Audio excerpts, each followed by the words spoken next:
नमस्कार, मैं हूं आपके साथ निधि वासंदानी और महिलाओं के मुजरिम बिहार से एक बहुत बड़ा पर्दाफाश लेकर आज हम हाजिर हैं आपके सामने। एक वक्त था जब राजीव गांधी कहते थे कि हम 1 रुपए भेजते हैं, लेकिन जनता तक पहुंचते पहुंचते वो 15 पैसे ही रह जाते हैं। 40-45 साल बाद हालात बदल गए। लोगों के खाते में अब सीधे पैसे भेजे जा रहे हैं। अब दावा यह है कि पूरे 100 पैसे लाभार्थी तक पहुंच रहे हैं, लेकिन बिहार की हालत थोड़ी अलग है। क्यों? क्योंकि सरकार 100 पैसे भेज रही है और पैसे खाते में तो पहुंच रहे हैं, लेकिन उन पैसों को कोई और उड़ा कर ले चला जा रहा है।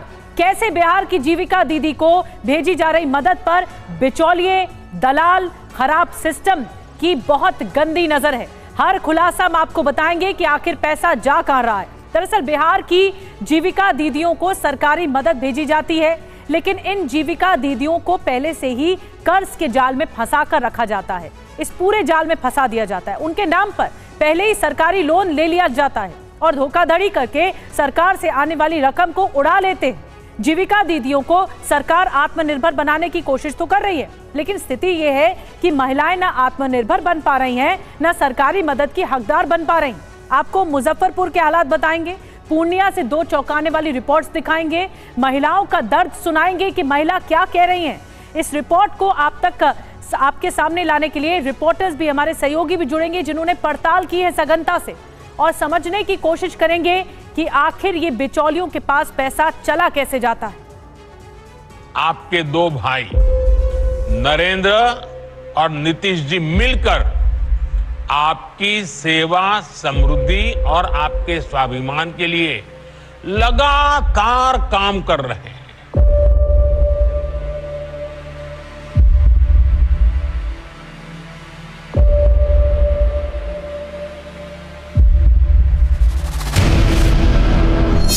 सरकारी मदद को लूटने वाले सर से बिहार को बचाओ। बोलता है कि नहीं दीदी, अभी पैसा हमको चाहिए, पैसा चाहिए, जमीन बेच कर दीजिए चाहे घर बेच कर दीजिए। बिहार से पर्दाफाश, बैंक मित्र कंगाल बना देंगे। कैसे ब्याज पर रुपया लेकर फिर उसको हम सर के पैसा भरते हैं। मतलब एक जगह से रुपया लिया, दूसरे को दिया, दिया, फिर दूसरी जगह से लिया, फिर तीसरे को दिया, यही है। हाँ, यही है। घर में से सिलेंडर निकाल के सर बकरी पोसी हुई थी, बकरी बेच के उसको किस्ती भरा। लोन 2 लाख का, वसूली 2.5 लाख। 2 लाख रुपए का आपने प्रस्ताव दिया, तो वहाँ से 2.5 लाख रुपए निकल जाता है। वो तो 50,000 रुपया कौन ले जाता है? कौन ले? वही बैंक में तेरा लिया है। लोन आप लेंगे, पैसे सर रखेंगे। शरारती तत्व हैं जो इन लोगों के नाम पर ठगी किए, पैसा लिए और उसके बाद गायब हो गए। किसी को महिला पैसा नहीं देता था, वो बोलता था लोन उठवाए हम, पैसा हमारा हुआ, आपका हुआ। बैंक में पैसा नहीं गिने दिया कि पैसा लीजिए जल्दी जाइए, अब बैंक बंद हो गया। खा लिया, भाग गया, हम कहाँ से अथी भरेगा। लोन का पैसा गबन, जीविका दीदी का दर्द। 10,000 रुपया का देगा तो वो लोन में काट लेगा, हमसे कहाँ से देने पाएंगे, फिर हम कहाँ से बिजनेस करने पाएंगे। लोन सर लेंगे, गुनहगार आप बनेंगे। सर कैसे हम कटाएंगे? 5 ग्रुप है, कहाँ से लाएंगे? सब दीदी पर केस कर।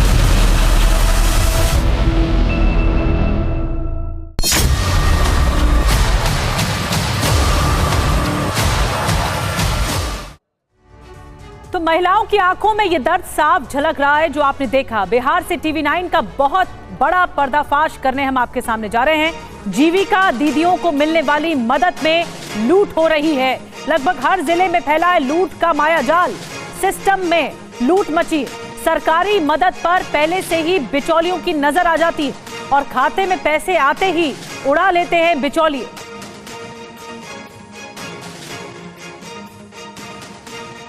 और सबसे पहले आपको हम बताते हैं कि बिहार के मुजफ्फरपुर की स्थिति इस वक्त क्या है। ये स्थिति कैसे है अब आपको बताते हैं। कैसे यहाँ सरकार का पैसा उड़ा दिया जाता है।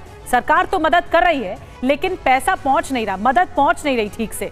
आखिर कैसे लूट का सिस्टम काम करता है आपको बताते हैं। जरूरत के लिए महिलाएं लोन लेती हैं। पहली बात, माइक्रो फाइनेंस कंपनियों से लोन लिया जाता है महिलाओं की ओर से। पहला लोन चुकाने के लिए नया लोन लेती हैं। सरकार से मिले पैसे पर लोन कंपनियों की नजर होती है। सरकार से मिले 10,000 खाते से कटने का डर होता है। पैसा आते ही रिकवरी एजेंट्स घर पहुंच जाते हैं रिकवरी करने के लिए। समय से पहले अगली किस्त की जबरन वसूली करते हैं। जबरन वसूली नहीं होती है तो जैसा ही पैसा आता है वैसे ही खाली हो जाता है अकाउंट। अब आपको बताते हैं, राज्य की सरकार 1 करोड़ महिलाओं को 10-10 हजार की राशि दे रही है। ये सुविधा है, ये लाभ है ताकि महिलाएं कोई व्यापार शुरू कर सकें, आत्मनिर्भर बन सके। लेकिन जमीनी हकीकत कुछ और ही बता रही है। देखिए मुजफ्फरपुर से हमारे रिपोर्टर आकाश वत्स की ये एक्सक्लूसिव ग्राउंड रिपोर्ट, जो बता रहे हैं कि किस तरह से यहां पर गबन चल रहा है। क्या कहता है बैंक वाला? क्या आता है? हाँ। तो बोलता है कि नहीं दीदी अभी पैसा हमको चाहिए, पैसा चाहिए, जमीन बेच कर दीजिए चाहे घर बेच कर दीजिए, बाकी हमको चाहिए पैसा से बोल रहे हैं सर। दूरा के माटी खन देते हैं सर, हाँ कैसू ब्याज पर रुपया लेकर फिर उसको हम सर के पैसा भरते हैं। मतलब एक जगह से रुपया लिया, दूसरे को दिया, हाँ, दिया। फिर दूसरी जगह से लिया, फिर तीसरे को दिया, यही है? हाँ यही है। फिर लोन पर फिर वो लोन उठाया, फिर वो लोन से वो लोन लिया, फिर उसको सधाया सर। इस गांव में कितनी महिलाएं हैं जो जीविका से जुड़ी हुई है? 120 है सर। 120 महिलाएं? हाँ सब महिला है। तो सबके साथ ऐसी ही दिक्कत है? हाँ ऐसी दिक्कत है सबके साथ, ये दिक्कत है। ऐसा तो नहीं कि सिर्फ ये दिक्कत? दीदी का कम जाता है हाँ। तो हम भरते हैं, वो दीदी का कम जाता है तो वो भरते हैं। तो हम लोग सोचते हैं कि जब जीविका में जुड़ गए तो हम लोग ये में से लेंगे, ये में देंगे, लेन देन करेंगे, बाहर वाला से नहीं लेंगे। अब बाहर वाला सोचता है कि जहाँ से दीजिए 1 रुपया कम नहीं लेंगे, इसीलिए हम लोग सोचते हैं कि समूह से लेंगे, समूह में साथ। अच्छा, आप लोग समूह से ही पैसा निकालते हैं और फिर बैंक वाले को लोन के लिए दे देते हैं? हाँ। कर्ज में डूबे हुए हैं तो कर्ज वाला को देंगे। किए हुए हैं कर्ज लेकर तो वो ब्याज नहीं चुका पा रहे, नहीं चल रहा है, तो क्या करेंगे? नया बिजनेस कहाँ से शुरू होगा, उसी को चुकाना पड़ेगा। आप जीविका से जुड़ी हुई है, आपने भी लोन लिया है? प्राइवेट लोन लिया है। तो प्राइवेट लोन लेने की क्या जरूरत पड़ गई? मजबूरी आ गया तो लेना ही ना पड़ेगा सर, टाइम से तो वहाँ नहीं ना मिलता है जीविका वाला में लोन। अब मजबूरी आ गया, अब हमको अभी मजबूरी है, अभी तो जीविका में नहीं मिल सकता है, तो मजबूरी के कारण तो हम लेवे ना करेंगे, तो लिए हुए हैं तो कैसे करके तो टाइम से नहीं पड़ता, नहीं होगा किसी से लेके या कर्जा कारे या कोई सामान हो तो बेच के, तो उसमें तो भरना ही पड़ता है। ऐसा भी होता है कि लोगों को सामान बेच कर देना पड़ता है? मजबूरी होता है, ऐसा ही मजबूरी हो जाता है। सर आएंगे तो कहेंगे अब हम लेके ही जाएंगे यहाँ से पैसा, आप जहाँ से भी हो तहाँ से दीजिए, तो कहाँ से लाएंगे? बहुत प्राइवेट लोन ले लेता है आदमी पर 2-2 लाख रुपया यदि जीविका में देवे तो 4 गो लोन तो आदमी नहीं लेगा। इसमें तो 1-2 दिन बीच का भी लोन भर देगा जीविका वाला में, वो में तो 7 के या 15 के चाहे 10 के टाइम में भी टाइम भरेगा, नहीं रहेगा पैसा तो आदमी तो कर्जा कार का भी भरेगा। 1 महीना बाद होगा तो मुझे अब ये चाहिए, बाद में नहीं, आज ये चाहिए। पिछले वाला भी और अभी वाला कितना ले ली तो सिलेंडर बेच के दी है किस्ती, घर में से सिलेंडर निकाल के सर, बकरी पोसी हुई थी, बकरी बेच के उसको किस्ती भरा। आपके ऊपर भी कर्जा है? चलिए भैया चलिए।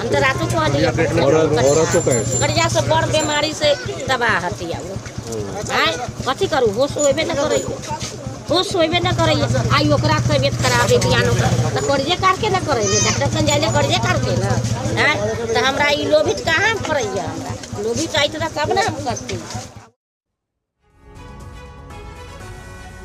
हमारे सहयोगी आकाश वत्स की आपने ग्राउंड रिपोर्ट देखी, हम उनसे भी बात करेंगे आगे, लेकिन पहले आपको ये बता देते हैं कि आकाश की रिपोर्ट में मुजफ्फरपुर की जो महिलाएं हैं उन्होंने बताया क्या, कैसे सिलसिलेवार तरीके से बताया गया, आपको बताते हैं। देखिए, पैसा आने पर बोलते हैं अब लेकर ही जाएंगे। रिकवरी वाले ये कहते हैं, महिलाओं ने कहा कि जहां से हो रहा है वहां से पैसे दो। एक लोन चुकाने के लिए दूसरा कर्ज ले लिया जाता है, दूसरा लोन ले लिया जाता है। कर्ज में डूबे हुए हैं तो कर्ज वाले को देंगे पहले, और फिर घर जमीन बेचकर पैसा देने के लिए कहते हैं। कितने लोग सिलेंडर बेचकर किस्त दे रहे हैं, कितने लोगों ने बकरी बेचकर अपनी किस्तें भरी हैं, कई लोगों ने सुसाइड भी कर लिया है इस प्रेशर में। आकाश वत्स हमारे साथ होंगे और बिहार से ये बड़ी पड़ताल करके रिपोर्ट आप तक पहुंचाने वाले 3 संवाददाता, 3 सहयोगी हमारे साथ जुड़ रहे हैं, जिसमें रुपेश कुमार भी हैं, कुमार कुंदन भी हैं, आकाश वत्स भी हैं। एक बड़ी टीम इस पूरी पड़ताल में जुटी हुई है ग्राउंड जीरो पर। लेकिन सबसे पहले आकाश वत्स के पास चलते हैं, जिनकी रिपोर्ट हमने आपको मुजफ्फरपुर से दिखाई। आकाश, ये रिपोर्ट में तमाम महिलाएं खुलासा कर रही हैं, आपने जब बातचीत की, लेकिन एक जो सवाल यहाँ पर बना हुआ है कि कैसे पता लग जाता है बिचौलियों को कि इन महिलाओं के अकाउंट में या इनके पास पैसा आ रहा है और उसके बाद डाका डालने का काम होता है। सिस्टम का ये कौन सा लैप्स है, कहाँ लूपहोल है? क्योंकि सरकार तो पैसा दे रही है लेकिन यहाँ पर सिस्टम में आकर गड़बड़झाला हो रहा है। निधि, किसी ये एक गांव की कहानी नहीं है। बिहार के 38 जिले के करीब 550 प्रखंड, 550 ब्लॉक में जीविका प्रोजेक्ट के तहत काम हो रहा है। महिलाएं उससे जुड़ी हुई है और लगभग हर गांव की यही कहानी है। ये किसी एक गांव में, एक मोहल्ले में ऐसी महिलाएं आपको नहीं मिलेंगी जो इस तरीके से कर्ज में दबी हुई है। जब महिलाएं सबसे पहले जीविका से पैसा लेती हैं और उसके बाद जब वो पैसा खर्च हो जाता है वो नहीं चुका पाती हैं, फिर इसके बाद ये पूरा का पूरा जो गड़बड़ झाला है, जिस तरीके से वो जाल में फंसती चली जाती हैं, वो इसके बाद फंसती हैं। एक लोन, दूसरा लोन, तीसरा लोन, चौथा लोन, और ये लोन इतना बड़ा हो चुका है कि अब तक बिहार सरकार के दस्तावेज के मुताबिक बिहार सरकार ने जो अब तक पैसे खर्च किए हैं जीविका के नाम पर वो 47,000 करोड़ के आसपास है। जबकि माइक्रो फाइनेंस कंपनियां ने जो अब तक लोगों को कर्ज दिया है, महिलाओं को कर्ज दिया है, वो 50,000 करोड़ के आसपास है। इससे आप बहुत आसानी से इस बात का अंदाजा लगा सकते हैं, अनुमान लगा सकते हैं कि सरकार ने जितना पैसा खर्च किया उससे लगभग ज्यादा पैसा खर्च करके माइक्रो फाइनेंस कंपनियों ने इन महिलाओं को उस लोन के जाल में फंसा रखा है। अब इसके बाद होता यह है कि जैसे ही उनको लोन चुकाना होता है वो एक एक करके पहुंचना शुरू करते हैं। जो रिकवरी एजेंट हैं वो गांव में पहुंचना शुरू कर देते हैं और वो ऐसा नहीं है कि वो किसी फिक्स समय में आते हैं, वो रात के वक्त में आते हैं, वो दिन के वक्त में आते हैं। आपके दरवाजे पर वो जाकर वो बैठे रहते हैं, महिलाओं के दरवाजे पर जाकर, और वो बार बार यही कहते हैं कि मुझे पैसा दो, मुझे पैसा दो। कुछ महिलाओं ने मुझे ये बताया कि इससे परेशान होकर गांव की कई सारी महिलाएं अपने परिवार के साथ गांव छोड़कर चली गई हैं। और मैं फिर से बार बार इस बात को कह रहा हूं कि ये किसी एक गांव की कहानी नहीं है। ये कहानी आपको अमूमन हर गांव में, हर मोहल्ले में ऐसी महिलाएं आपको मिलेंगी जो इस तरीके से परेशान हैं। अब वो महिलाएं इस तरह से परेशान हो चुकी हैं, ऐसे वो कर्ज में फंस गई हैं। किसी के ऊपर 50,000 का लोन है, किसी के ऊपर 5 लाख का लोन है, किसी के ऊपर 2 लाख रुपए का लोन है। लेकिन आज की स्थिति उनकी ये है कि वो घर कैसे चलाएंगे ये उनको सोचना है। उनके पति, उनके घर के जो बाकी सदस्य हैं, बाकी जो फैमिली मेंबर हैं, वो दिन में काम करते हैं तो रात के वक्त में उनका किसी तरीके से भोजन का जुगाड़ होता है। ऐसी महिलाएं भी हैं जिनके ऊपर 50,000, 1 लाख, 2 लाख रुपए का कर्ज है और वो धीरे धीरे इस जाल में ऐसे फंस गई हैं, इस तरीके से इसमें पिसती चली जा रही हैं, जिससे अब वो सरकार से ये गुहार लगाने लगी हैं कि आप मुझे किसी तरीके से लोन माफ करवा दीजिए। जी, बड़ी बात है आकाश, और सबसे बड़ी बात ये कि जो आपकी पड़ताल में ये सामने आया, TV9 की पड़ताल में, कि कैसे बंटाधार हो रहा है इसी रकम का जो मदद मिल रही है। मैं आऊंगी आकाश आपके पास। रूपेश और कुंदन भी हमारे साथ है, लेकिन बिहार के पूर्णिया के हालात इस वक्त क्या हैं, इसी से जुड़ी एक रिपोर्ट पूर्णिया से दिखाते हैं। जीविका के लिए भरा है आप लोगों ने फॉर्म? हाँ, भरा है। हाँ। आपको लगता है कहीं वो पैसा भी उसमें चला जाएगा? कहीं ऐसा तो नहीं वो पैसा भी ये लोग ले लेंगे? अब पैसा जो भर रहा था, भरते भरते वो जो है होता दीदी को पैसा ले जब गए, जब पैसा वो जब हमको खाता से खींच लेता है तो या वो उधर से जब भेजेगा तो वो खींच लेगा सर। तो हम कहाँ सोचते हैं, हम यहाँ सोचेंगे कि सरकार भेज दिया पैसा। हम तो लोग बुढ़वा अथी बनाएंगे तत्काल के लिए कि सरकार बोलते हैं कि इतना इतना पैसा हम भेज दिए, हम वो खाता चेक करेंगे तो पैसा नहीं रहेगा तो हम कैसे अथी विश्वास करेंगे। इसलिए हम ये बात कहते हैं कि जो है ग्रुप माफ करवा दीजिए। जीविका वाला पैसा आने वाला है, कहीं लगता है? ये सर बोल रहे हैं कि जैसे इंदिरा हम लोग उठा दिए ग्रुप वाला, वो ग्रुप वाला बाचनस हम लोग को पैसा नारायण सरकार हम लोग को देगा 10,000 की, वो बाचनस वो पैसा काट लेगा। तो वही सर हम लोग बोले कि कुछ हम लोग बोल देते हैं, कुछ सरकार हम लोग को भविष्य कंटा सुधार दे। आप लोगों ने भरा है 10,000 रुपये? हाँ, 10,000 वाला हम भरे हैं, जीविका में है। कहीं ऐसा तो नहीं लगता है कि वो पैसा उसी में काट लेगा पुराने वाले? वही तो हम बोल रहे हैं कि जब हमको लोन नहीं माफ करेगा सरकार तो हम सनी को 10,000 रुपया को देगा तो वो लोन में काट लेगा, हम सनी कहाँ से देने पाएंगे, फिर हम कहाँ से बिजनेस करने पाएंगे। तो महिलाओं में एक डर है कि लोन तो माफ हो नहीं रहा है, लेकिन जो मदद आ भी रही है वो भी, उसमें भी लूट हो रही है, बड़ा पैसा गबन हो रहा है और उनके पास पैसा आ नहीं रहा है ठीक से। आपको बताते हैं, हमने मुजफ्फरपुर से आपको लूट की कहानी बताई, अब पूर्णिया की लूट की कहानी आपने सुनी महिलाओं की ज़बानी। उन्होंने क्या कहा आपको बताते हैं। वो हमारे खाते से भी पैसा निकाल लेते हैं, महिलाओं ने दो टूक कहा। अब उधर से जो पैसा आया है वो भी ले लेंगे। अब हम लोगों को पैसे के लिए बेवकूफ बनाएंगे, खाता चेक करेंगे तो पैसा नहीं मिलेगा। सरकार का 10,000 रुपया भी न काट लें, सरकार हमारे भविष्य सुधारने के लिए कुछ ना कुछ करे। 10,000 देगी तो वो लोन में ही काट लेगा। यानी जो बिचौलिए हैं या जो पैसा देते हैं, लोन देते हैं, ये बीच के लोग पैसा खा लेंगे, ये डर है महिलाओं में। कुमार कुंदन के पास चलते हैं, उन्हीं की रिपोर्ट आपने देखी पूर्णिया से। कुमार, कोई स्क्रूटिनी नहीं है क्या? अगर पैसा सरकार दे रही है तो कहीं ना कहीं तो मदद के लिए दे रही है, लाभार्थियों के लिए दे रही है, उन तक लाभ ही नहीं पहुंचेगा। इनको कैसे पता लग जा रहा है बिचौलियों को या बीच में जो लोग इन्वॉल्व हैं सिस्टम के में खामी के चलते, कैसे ये लोग महिलाओं का पैसा ले लेते हैं? क्या कोई स्क्रूटिनी नहीं है? क्या इस बात के लिए अश्योर नहीं किया जा रहा है कि महिलाओं तक पहुंच भी रहा है कि नहीं? निधि, इस सब के पीछे अशिक्षा सबसे बड़ी वजह है। जो वार्ड मेंबर वगैरह होते हैं, जो सिस्टम के पार्ट होते हैं, उन लोगों पर ये बेचारे गरीब लोग जिनको पढ़ना लिखना भी नहीं आता, वो लोग क्या करते हैं कि इनके सारे कार्ड्स ले लेते हैं, चाहे वो आधार कार्ड हो, चाहे वो वोटर आईडी कार्ड हो। और ये लोग एक्सट्रीम बैकवर्ड क्लास के लोग हैं जिनको आसानी से लोन मुहैया हो सकता है, ऐसे लोगों को ये लोग टारगेट करते हैं। जैसे पूर्णिया में जहाँ काजाकोटी से मैंने रिपोर्ट की, वहाँ पे एक ऋषि नंदन करके व्यक्ति है जो वार्ड मेंबर है और उसने सारा गमन किया और लगभग 85 लाख रुपये लेके वो गायब हो गया है सपरिवार। अब आप सोचिए कि आप जिसको चुन के आते हैं वही आपके साथ इस तरह का गबन करें, और इसमें कोई एक आदमी इन्वॉल्व नहीं है, पूरा सिस्टम इन्वॉल्व होता है। माइक्रो फाइनेंस कंपनी के लोग शाम को आपको बुलाएंगे, अब पूरे ऑड आवर में सब कुछ सारा काम करवाते हैं। इसके अलावा आपको ऐसे समय में बुलाएंगे जब आप नज़र पे ना आए और आपको पता भी नहीं चलता है और आपके साथ सब कुछ हो जाता है। क्योंकि अशिक्षा है, लोगों को पता ही नहीं है कि बैंक में अकाउंट कैसे खुलता है, लोगों को पता ही नहीं है कि OTP क्या आता है, तो वो किसी के ऊपर डिपेंडेंट होते हैं और जिसके ऊपर डिपेंडेंट होते हैं वो उसकी मनमर्जी होती है एक तरीके से। अगर उसमें थोड़ा सा भी लोभ आ गया तो वही हाल होता है जो मुजफ्फरपुर में हो रहा है, जो पूर्णिया में हो रहा है या फिर बिहार के अन्य हिस्सों में हो रहा है। डर उन्हें इस बात का है कि सरकार 10,000 की बात तो कर रही है, लेकिन सरकार आगे का 2 लाख रुपया कैसे देगी? क्योंकि उनको एक रोड मैप देना है कि हम ये बिजनेस करने जा रहे हैं, लेकिन वो पैसा बिजनेस में लगेगा कहाँ से? वो पैसा तो पहले से कर्ज में डूबी हुई जो महिलाएं हैं उनमें चला जाएगा। अब आप सोचिए, इनकी स्थिति बहुत ही खराब हो गई है और कोई सुनने वाला नहीं है। टेक्निकली इतना बड़ा फ्रॉड हो गया है जिसके ये शिकार हुए हैं, न सोच समझ पा रहे हैं। घर में पतियों की हालत खराब है, जो टोटो चलाते थे टोटो बिक गया है, कहीं गैस सिलेंडर बिक गया है और गरीब फिर से गरीब हो गया है। तो आप जिस स्क्रूटनिंग की बात कर रही हैं, वो स्क्रूटनिंग जिनके ऊपर करने की जिम्मेवारी है वही चोर हो जाए तो फिर आप क्या कर सकते हैं?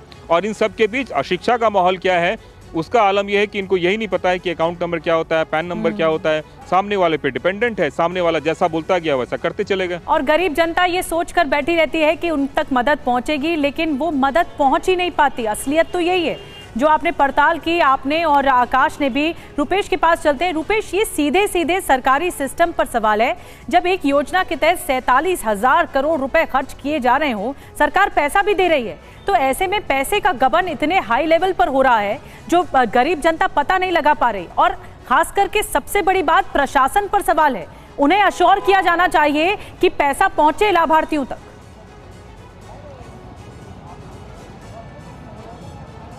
देखिए निधि, गांव बसा नहीं कि लुटेरे पहले आ गए, और ये जो पूरी कहानी है, जो पूरा खेल है, वो यही है कि पैसे आए नहीं, कि ये जो लोन के जाल वाले जो लुटेरे हैं वो पहले आ जाते हैं। उनको पता होता है कि किसके अकाउंट में पैसे आने वाले हैं या किसके अकाउंट में पैसा पहले आ गया है। जीविका नाम की जो संस्था है जो बिहार में, इसके 2 पहलू हैं।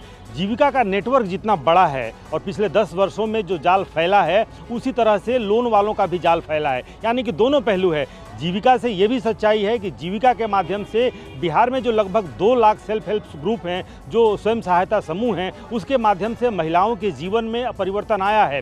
नीतीश कुमार अभी पूरे बिहार का दौरा कर रहे थे, जिसमें वो जीविका दीदियों से मिल रहे थे हर जिले में, और वहाँ पर ये रिपोर्ट भी सामने आई जो कि नीतीश कुमार ने कहा, जिस पर बहुत राजनीतिक रूप से वितंडा भी खड़ा हुआ कि महिलाएं पहले इतने अच्छे अच्छे कपड़े नहीं पहनती थी, अब महिलाएं अच्छे कपड़े पहनने लगी हैं। वहाँ पर वो एक पहलू है, लेकिन दूसरा पहलू ये है, ये जो मकर जाल है लोन का, महिलाओं को सेल्फ हेल्प ग्रुप से करें या फिर स्वयं करें, उनको रोजगार करने, छोटे छोटे कुटीर उद्योग करती हैं, सिलाई कढ़ाई का काम करती हैं, पपीते उगाने का काम करती हैं, उनको दूसरे की ज़मीन लीज पर लेनी है और लेकर के उसमें पपीते की खेती करती हैं या अन्य जो छोटे छोटे काम हैं, उसके लिए उनको छोटे छोटे पैसे चाहिए, छोटे छोटे लोन चाहिए, जो देती हैं सेल्फ जो माइक्रो फाइनेंस कंपनियां हैं। और उन कंपनियों के जो लोग जुड़े हुए हैं, जिन्हें ये सर जो लोन लेने वसूलने आने वाले जो सर हैं, उनका भी कहर बरपता है। लेकिन 1.25 करोड़ महिलाएं जो हैं इस वक्त जुड़ चुकी हैं जीविका से। और जो सरकार की योजना है, जो कल 10-10 हज़ार रुपये की जो योजना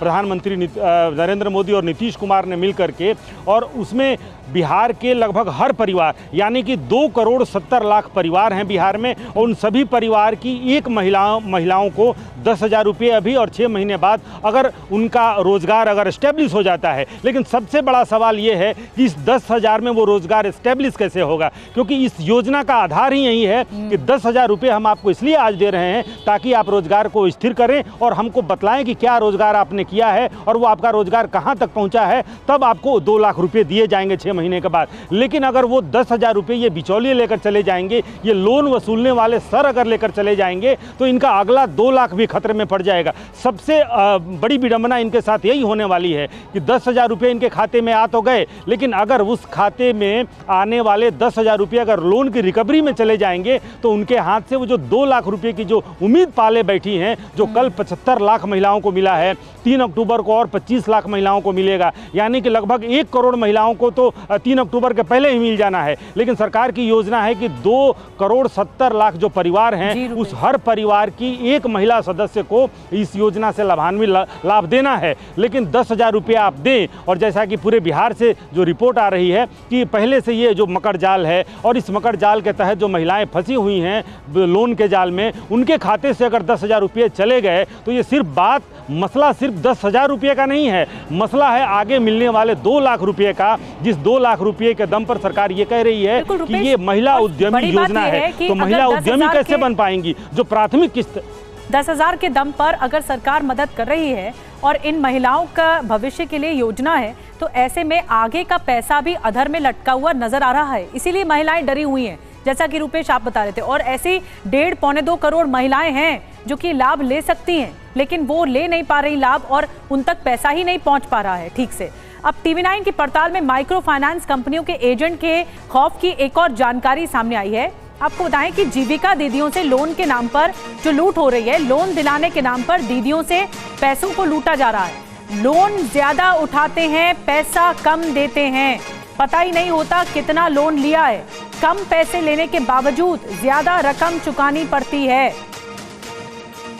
अब देखिए, मुजफ्फरपुर में संवाददाता आकाश वत्स ने एक और सनसनीखेज पर्दाफाश किया है। ये क्या है अब आपको बताते हैं। सरकारी मदद की लूट में बैंक मित्र और बैंक के अफसरों की मिलीभगत का भी आरोप लगाया गया है। आपको सुनाएंगे कैसे बैंक में धोखाधड़ी होती है। वो बैंक जहां पर आपका पैसा सुरक्षित माना जाता है, वहां पर भी धोखाधड़ी हो रही। लेकिन पहले आपको डिटेल्स में वो सिस्टम समझा देते हैं कि हो क्या रहा है। जीविका दीदी को बैंक से लोन दिलाया जाता है, बैंक मित्र या फिर बैंक बंद होने के वक्त लेकर जाती हैं। महिलाओं से 3 से 4 विड्रॉवल फॉर्म भरवाए जाते हैं, 2.5 लाख से 3 लाख के फॉर्म भरवाए जाते हैं, और महिलाओं को पता नहीं कि कितने पैसे लोन लिए हैं, ये भी पता नहीं है अशिक्षा के कारण। और हर लोन पर करीब 50,000 एक्स्ट्रा ले लिए जाते हैं। महिलाओं को पूरा पैसा फिर भरना पड़ता है। अब देखिए, मुजफ्फरपुर से संवाददाता आकाश वत्स की एक और ग्राउंड रिपोर्ट दिखाते हैं। इसी सिस्टम में जो खामी है कि बैंक में पैसा आता है, जमा होता है, लेकिन लोन उतना मिल नहीं पाता है। ये रिपोर्ट देखिए सबसे पहले।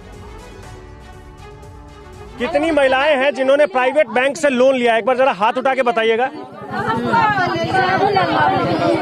ये सारी महिलाएं जीविका से जुड़ी हुई हैं।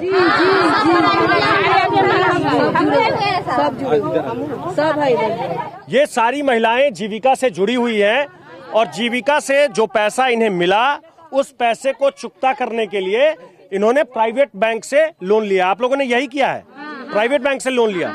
और कितनी महिलाएं हैं जो प्राइवेट बैंक से लोन लिया है? तो ऐसा तो नहीं कि सिर्फ मैं जहाँ हूँ यहीं इसी गांव में ऐसा है, आपके आसपास वाले गांव में भी ऐसा ही है? इस तरफ भी कुछ महिलाएं हैं, इस तरफ भी महिलाएं हैं। आप लोगों ने भी लोन लिया है? किस किस ने लोन लिया है प्राइवेट बैंक से? आप लोग लिए हैं? आपने भी लिया है? हाँ लिए। अब तक आपका लोन खत्म हो गया कि अभी बचा हुआ है? अभी बचा हुआ है। बचा हुआ है। कितना लोन है? 2 गो लोन 50,000 है अभी बचा। 50,000। तो मांगने वाला आता है?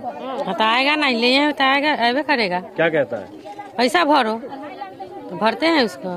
कितने का लोन है आपके ऊपर? अब उनको ऊपर 2 गो लोन है। 2 गो है। कितने का लोन है? एगो है 45,000, एगो है 35,000। क्यों लोन लिया था आपने? बीमारी के लिए। कौन बीमार हो गया था? पति बीमार हो गए थे। क्या हो गया पति को? वो चीनी वाला बीमारी हो गया है। शुगर हो गया है। तो उसके इलाज के लिए आपने लोन लिया? जी। अब वो लोन बढ़ता चला जा रहा होगा? जी। कितना हो गया अभी? अभी है 3 गो और बचा हुआ है। 3 लोन और बचा है? जैसे 3 गो, जैसे 3 किस्त बचा हुआ है। 3 किस्त बचा हुआ है। के गाँव में जो जितनी ये महिलाएं हैं, इन्होंने जो लोन लिया है, ये सब परेशान है? हाँ परेशान है, सब परेशान। सब परेशान है? हाँ सब परेशान। सब सधाबैत ककरो तनी मनी बचल है, कोई सधैले है, कोई के अभी बचले है। हाँ, सारी महिलाएं कर्ज में डूबी हुई है? हाँ सर, सब लोग डूबे हुए हैं कर्ज में। ऐसा तो होगा ना कि कोई ऐसा होगा जिसके पास कर्ज नहीं होगा, जिसके ऊपर कर्ज नहीं होगा, ऐसा कोई नहीं है? नहीं सर, सभी दीदी के पास कर्जा है सर। सभी दीदी के पास कर्जा है, कोई ऐसा महिला नहीं। क्या कह रही हैं? हर आदमी के पास कर्जा है, सब महिला ले सब कर्ज में ही है? हाँ सब बैंक से ले, फिर समूह से ले है। तो जीविका दीदियों को आपने सुना, और जीविका दीदी के लोन के नाम पर कुछ लोग गरीबों को लूट रहे हैं। गांव वालों के नाम पर बैंक से लोन लेकर फरार हो जाते हैं। पूर्णिया से अब आपको कुमार कुंदन हमारे सहयोगी की रिपोर्ट दिखाते हैं। वार्ड मेंबर नंदन ऋषि, उसका पत्नी रिंकी देवी, वार्ड सदस्य साहिब काजाकुट्टी वार्ड 14 से।